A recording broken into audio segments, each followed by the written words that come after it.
Hello everyone, welcome to the Card Combo Show with me, Chocobo, where we look at the weird and wonderful card combinations in the Final Fantasy TCG. And this week we're looking at cards that play other cards onto the field, so lots of excellent use of CP.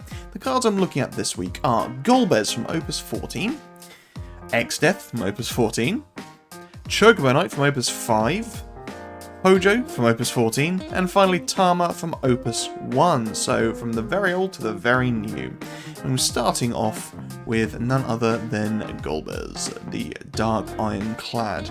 At the beginning of the attack phase, during each of your turns, reveal the top card of your deck. If it is a forward of cost 3 or less, you may play it onto the field, so excellent ability. And then also Dull, put 4 characters into the break zone, choose one forward, you gain control of it. It's a 5 CP, 9k water forward. So, I mean, those are two very strong abilities. Obviously, his Dull ability does have to put 4 characters into the break zone, which is a lot.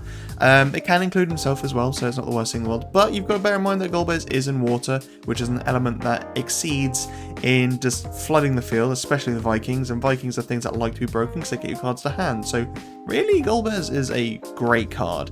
Not to mention the fact that all you have to do is play him, and if he makes it just through a phase change, then he can probably play something onto the field as well, so he immediately recurs his value. Anyway, cards to combo him with: Geomancer. Just look at the top card of your deck. No, I don't like it, it's not a forward, put it underneath. Open the next card one is a forward. Pretty standard. Similar sort of thing, but Sahagin. So Sahagin allows you to look at the top 2 cards of your deck, put 1 at the bottom and keep 1 at the top. This is basically Geomancer, but a bit better because you get to look at the top 2 cards and decide which one you want to keep there. So if neither of them are forward, kind of sucks, but at least you know that one of those is now under the deck. Obviously you can only use this guy when you have a water primal on the field though. Yule. So, Ice and Dull, put Yule into the break zone. Search for 1 forward, put it under the top card of your deck. So this combined with something like Geomancer would mean that you can put that forward 1 card under, you then put that top card to the bottom, and then you go to attack phase with Golbez, play that forward onto the field. Leviathan. So draw 2 cards and put 1 card from your hand on the top or bottom of your deck. So it means that even though you're getting card to hand and you're getting to look at the top 2 cards of your deck, you could already have the forward you want to play in your hand, just put it back on top of your deck, and then you change phases, and Golbez plays it onto the field. Excellent. But you can also combo this with something like Larsa, and this is fantastic. So maybe you've lost a forward to your damage. What you could do is play Larsa onto the field, get that forward back to your hand. You then cast Leviathan. Leviathan can then put that forward on top of your deck, and then you change phases with Golbez, and you play it onto the field. So you've managed to make a forward navigate its way from the damage zone, which before this opus was, you know, just completely out of bounds, to now playing it just onto the field for free. That's crazy good. Viking, as I mentioned earlier, I mean, he gets you a card when he comes on the field, gets you a card when he leaves the field. So using Golbez to put him into the break zone, excellent. Why wouldn't you do it? Garland. So obviously Golbez can put 4 characters into the break zone, so that includes backups as well. And if you've got something like Garland on the field, it means that you can, for every backup you put into the break zone, draw a card. You could also combo this with something like the 6 CP backup Larsa or Thordan, which both draw you cards when they're put in from the field to the break zone. So just either one of those guys would mean that you get 2 cards, one from the card itself and one from Garland's ability. If you've got both of them on the field and break both of them, you get 4 cards to hand from Garland. If you put even more backups into the break zone, you get so many cards to hand. It's hilarious. But yeah, just a great card in general. Edward. This is a fun little spicy play. So during your opponent's attack phase, when a forward you control is put from the field into the break zone, your opponent discards 1 card from their hand. Now Golbez can use his Dull ability at any point. So your opponent could go to their attack phase, and they have to pass through their attack phase to be able to get to main phase 2 and eventually pass their turn. So when they do so, you can say, in your attack phase, I'm going to Dull and put Golbez plus 3 other forwards into the break zone, and your opponent now has to discard 4 cards, which is disgusting. Now, if you're combining that with something like, Garland previously, or, just Vikings will get you cards to hand, whilst your opponent's discarding cards. That's just bonkers. Emperor and Goomba. Now this is a fun little spicy play. So when the Emperor enters the field, if you have 2 or more card named the Emperor in your break zone, your opponent discards 1 card from their hand. When the Emperor is put from the field into the break zone, you may search for 1 card named Emperor and put it into the break zone. If you do so, play the Emperor from the break zone onto the field, Dull at the end of their turn. Wow. And then obviously Goomba, he gets put from the field into the break zone. You search another one from your deck and play it onto the field, Dull. pretty good. Now you combine, or you can use Golbez again on your opponent's attack or during your opponent's turn to use the Emperor, so he gets put from the field to the break zone, and same with Goomba. Goomba comes back onto the field. The Emperor won't come back onto the field until the end of the turn, provided you can fulfill his prerequisite. But when he does come back into the field, he will make your opponent discard. What's hilarious is that you can combine the Emperor with that previous Edward play, so actually your opponent would discard as many forwards as you break using Golbez, and then when the Emperor re-enters the field, your opponent will then discard again, which is just gross. Tama, 2 CP, backup Earth, and she is X Doll, put Tama into the break zone. Play one character card of cost X or less from your hand onto the field. There's been some contention over the years for some reason, whether or not you can play a 5th backup onto the field using Tama. I'm under the impression that you can. So Tama's ability, the way it's written, means that you pay her cost and she's put from the field to the break zone. And it's not until resolution that the backup then gets played onto the field. So when your forward would try to be played onto the field, there wouldn't be a 5th backup there, so therefore it's a legal play. Now, the contentious part here is that obviously you can't try to do something illegal if it's illegal when you try to do it. So trying to play a 5th backup when you have 5 backups can't happen. However, the way Tama's worded is play one character card of cost X or less from your hand onto the field.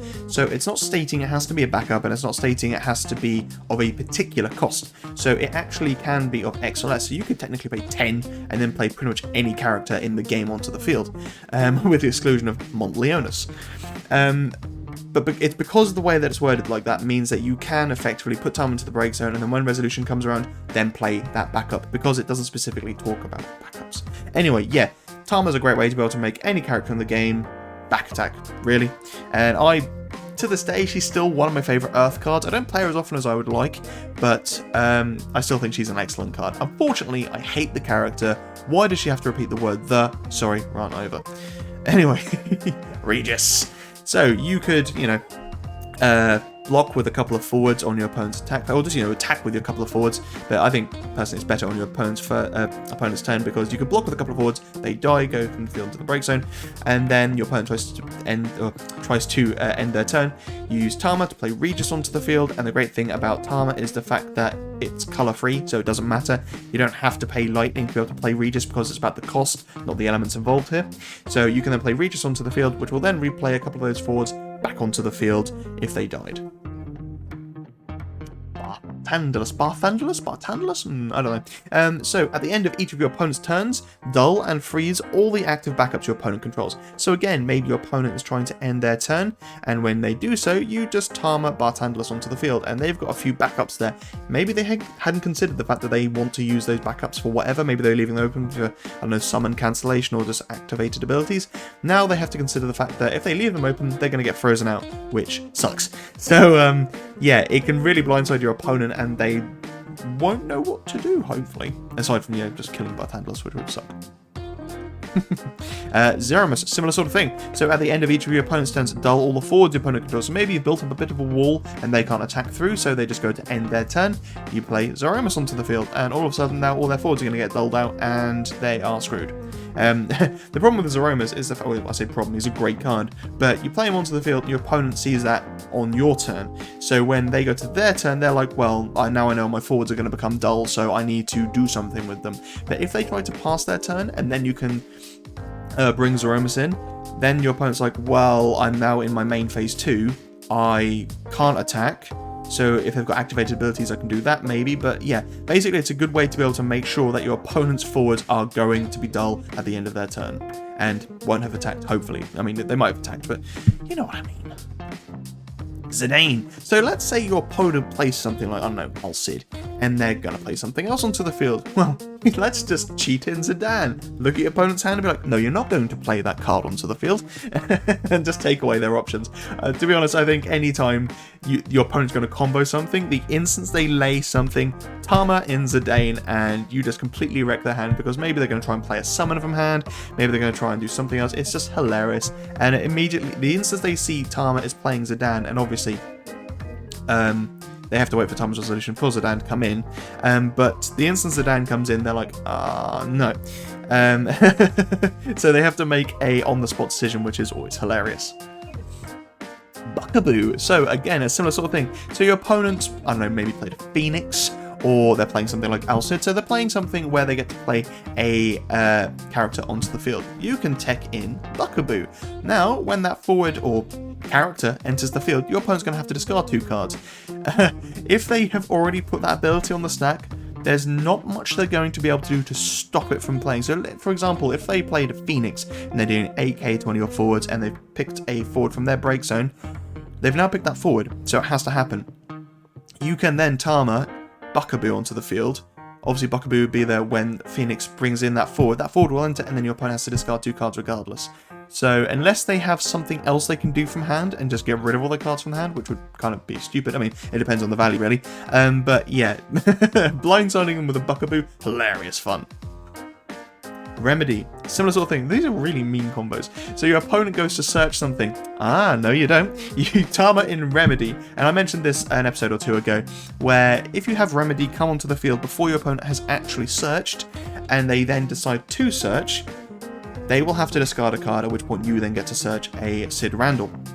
But if they decide not to search, and they just shuffle their deck, they fail the search, Remedy will not make them discard, and Remedy will not search you a card. But yeah, ultimately the play is your opponent tries to, or they play a searcher on the stack, and then you use Tama to bring Remedy in before they have searched for a card, and it's at that point they can then decide, actually, I'm not going to search anymore, or maybe it's worth it for them to be able to search that card, even though they're going to discard, and ultimately you get a card to hand.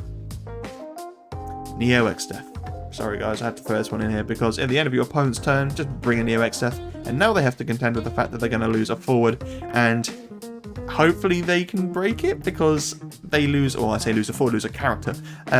You know, hopefully they can break it then and there. If not, the chances are they aren't going to be able to deal with this very quickly. If they can't deal with it that turn, they probably won't be able to do it the next turn, at which point, it can, again, blindsiding your opponent. I like that phrase, don't I? Blindsiding. Attack, I guess, would be better. Exdeath. So, when Exdeath enters the field, choose one forward your opponent controls and one forward of cost 4 less in your break zone. Break the former and play the latter onto the field. Then he's got the Black Hole S ability, which is S, Lightning and Dull. Choose one forward, remove it from the game. He's 8 CP, Lightning backup. Excellent card. I love this card. It's probably my favourite Lightning backup now. Maybe even one of my favourite Lightning cards. I have always loved Exdeath as a character, to be fair. Who doesn't love a sentient tree? Anyway. Tama! Again, as I mentioned at the beginning of Tama's segment, you can play a backup onto the field. So you pay 8 for Tama, and ultimately, if your opponent does do something where they're anticipating an Exdeath play, it doesn't have to be Exdeath you play. You can play any other character onto the field because it's of cost X or less. So it means that provided you have something else that is of 8 or less, you're fine, you can play something else. But yeah, ultimately, Tama-ing in Exdeath to then bring in a forward onto the field during your opponent's turn, gonna blindside them! And obviously there's a lot of great forwards that Exdeath can bring in as well. So something like Alcid, if you can Tama in Exdeath to then bring in Alcid, to then bring in another forward from your hand, during your opponent's turn, they're gonna really struggle because Alcid's an on-curve forward, but the fact that he also gets to Alcid or a nice forward enters the field, choose up to one forward, freeze it, you get to freeze forward, so if they attack with that forward is then done and frozen. And then also if you bring in a lightning forward, choose one that's only when it attacks, isn't it? Never mind, ignore that. But ultimately you get to potentially freeze up to 2 things, or 2 forwards anyway, and you have broken forward as well. So, you know, that's quite a lot for your opponent to have to deal with on their turn. Nyx. Now, Nyx is a bit of a mixed bag, because if Nyx enters the field and he's the only Kingsglaive there, he will break himself. Now, it does mean that you get to break one of your opponent's forwards as well, which isn't the worst thing in the world. So if you did use Exdeath to then bring in Nyx, for Nyx to then just sack himself off, ultimately you've paid 8 CP to break 2 forwards, which isn't the worst thing in the world, given that Exdeath's S ability is really cheap and really good, and he is a backup as well. But still, it's not the best in the world. But if you can use Exdeath to bring in Nyx and you have a Roach or Crow on your field, you can then break another forward, and you can also give Nyx haste as well for him to swing through, or you can just choose one forward and dull it. You know, it depends on the situation, but ultimately being able to break 2 forwards and give your forward haste as well, really good. Realm. So when Realm enters the field, choose one character without the generic other than Realm, or without the generic icon. You may search for one character with the same name and add to your hand. So Exdeath to search or to play Realm, to then search you another Exdeath, because as I said before, Exdeath's S ability is supremely cheap. For what it does, it's excellent. So being able to get that Exdeath in hand and your opponent knows next turn you are going to be able to remove something is quite painful for them to have to deal with, so they need to get their defenses in place there. Obviously they might already have them there, but still it's a really, really good S ability, and this is a great combo to be able to get that in place immediately. Aranea. So Aranea comes onto the field and at damage 3, she can choose one lightning forward, of course 2 or less in your break zone, play it onto the field. So similar to Alcid, but more just recursion from your break zone, which is excellent. And I think honestly Exdeath is a really good card for a Dragoon deck, because he can play Dragoons from the field, something like Kane, which would otherwise gain Betrayal count or whatever it's called. But yeah, being able to bring an Aranea to then bring in another Dragoon onto the field, and you know, potentially at damage 6 as well, all those forwards gaining haste, again, it takes your opponent by surprise. Rinoa. So maybe you've got something powerful on the field, you bring an Exdeath to bring in Rinoa to then flicker that card to then do even more damage. Maybe you've got a forward that breaks something on attack, maybe it's a Nyx, you know. But ultimately, Exdeath to bring in Rinoa to then flickering more things to do even more to your opponent's field. That's a standard, pretty good combo. Caius, so more flooding the field. So you bring Caius onto the field, he can play a character across 3 or less from your hand onto the field, so that could also be a backup as well, so that might be decent. Now, if you've had to pay the full, like 8 CP from your hand to be able to play Exdeath to play Caius, maybe not the best in the world, you might be getting 2 backups out of it, but really, when Caius dies, you have to put a character into the break zone anyway, but, you know, that's fine, I guess. Ultimately, be able to bring Caius in, who is a big forward, to then bring in something else, which could also have a nasty effect as well, is pretty decent. And if you combine Caius with something like Opus 14 Garland, where when your backups break, you get a card, then Caius becomes a lot better as well, because you can sack off one of your backups to gain some cards to hand. Tidus. So, when Tidus enters the field, you may return one backup you control to its owner's hand. When you do so, choose one forward, return it to its owner's hand. So you can use Exdeath to bring in Tidus, to then bounce Exdeath back to your hand, to then bounce one of your opponent's forwards. So you've broken a forward that they've controlled, you've bounced another forward, and you get Exdeath back to your hand as well. So the next turn, you can replay Exdeath to break another forward, to bring another forward on the field as well. Obviously, playing 8 CP 2 turns in a row is quite a lot, but if you can, why not? And if you've got something like Leviathan as well, Tidus bouncing Exdeath back to your hand is also minus 9k to something else, and then when you bounce your opponent's forward, if they have any more forwards left on the field, you get to 9k or minus 9k that one as well. Hojo. So when Hojo enters the field, choose one forward you control, remove it from the game. When you do so, choose one forward in your break zone with a cost inferior to that of the removed forward, play it onto the field. So I think everyone knows what I'm going to be talking about here, Red 13. So the reason Red 13 works with Hojo is the fact that all Red 13 cares about, or rather all Hojo cares about, is the fact that that forward is removed from the game. So obviously Red 13 plays that forward onto the field. When Hojo tries to remove it, it then gets removed. So the end result is that the forward is removed, at which point Hojo can still play a forward onto the field of an inferior cost. So that's perfectly fine. Beatrix. So using Beatrix to reduce the cost of some of your knights means that they're obviously quite a bit bigger, or they have a bigger CP. So you can have something like 5 CP Deleter, or, you know, 6 CP Ramza. You know, there's a lot of big knights out there with high CP cost. So being able to use Beatrix to reduce their cost and then ultimately play Hojo to then play something of slightly cheaper but still high cost is really good. Montleonis. So Montleonis is the highest cost forward card? I want to say card. I don't think it's 11 CP summon. Is Zodiac? No, Zodiac isn't it? No, I think he is the highest cost card in the game. I might be wrong there. But ultimately, yeah. So if you put Montleonis into the break zone using Hojo, you can now play any forward onto the field because he's a higher CP forward in the game. But he's also decent as well because his cost does get reduced, so similar to the Knights I was saying with Beatrix. So if you can play Montleonis onto the field for even 6 CP, because he brings in a 6 CP forward by himself anyway. So if you can play Montleonis to then play another 6 CP to then play Hojo to then break Montleonis to play another forward onto the field is really good value. Lightning. So Lightning, obviously if you remove 2 of your opponent's forwards, they will get those cards back to hand, which isn't great. But if you, say, remove 2 things from your break zone, and then you play Hojo to then play, or remove Lightning to then play something else, which, you know, might be quite decent because it can still be a fairly high CP cost. But then you also get those 2 cards back to hand, which recurs the cost of Hojo as well.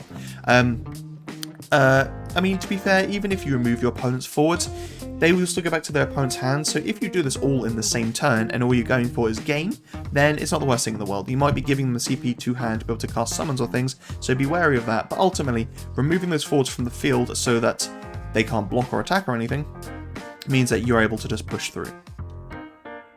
Tenzen. So, when Tenzen leaves the field, choose one, a job samurai or card name samurai, of course 3 less in your break zone, add it to your hand.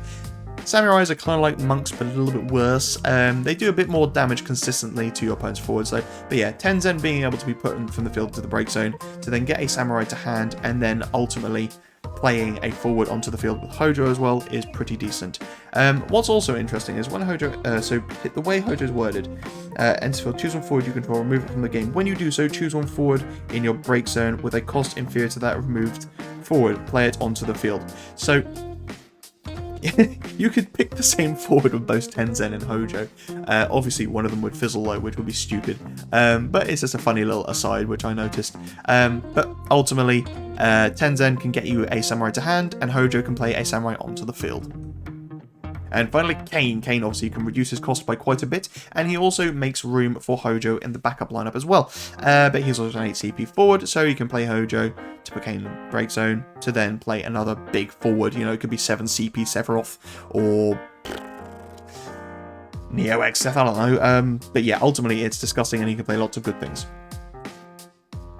And last but not least, let's just take it nice and easy with some Chocobos. So when Chocobo Knight enters the field, you may search for one Job Chocobo or card name Chocobo and add it to your hand. And Dull, play one Job Chocobo or card name Chocobo, of course 4 or less from your hand onto the field. And he's a little 3k 3 CP win forward. Nice. So Chocolate, yeah, you can play backups as well, so just a nice little 2 CP Chocolate, or why not just Fat Chocobo.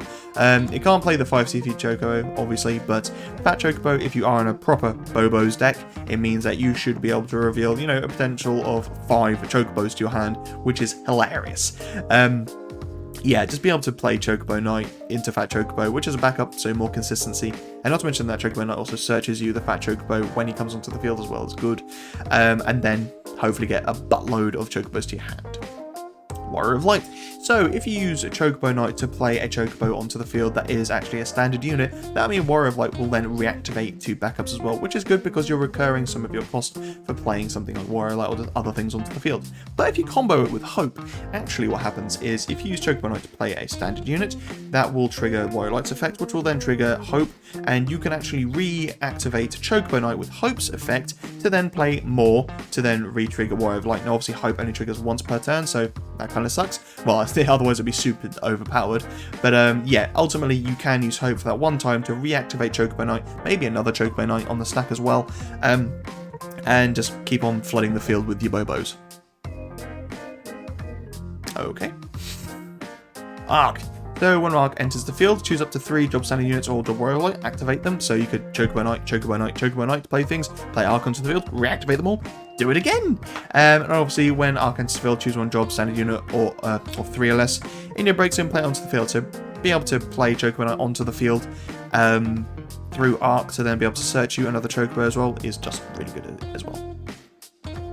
Bismarck, Lord of the Mists. So let's say you go to end your turn, use Chocobo Knight to play something onto the field, then Bismarck puts Chocobo Knight back in your hand, because he can obviously search you another Chocobo when he comes onto the field, and then can play more Chocobos onto the field. And Bismarck will also get you more cards to hand. But Bismarck is also excellent with something like Fat Chocobo.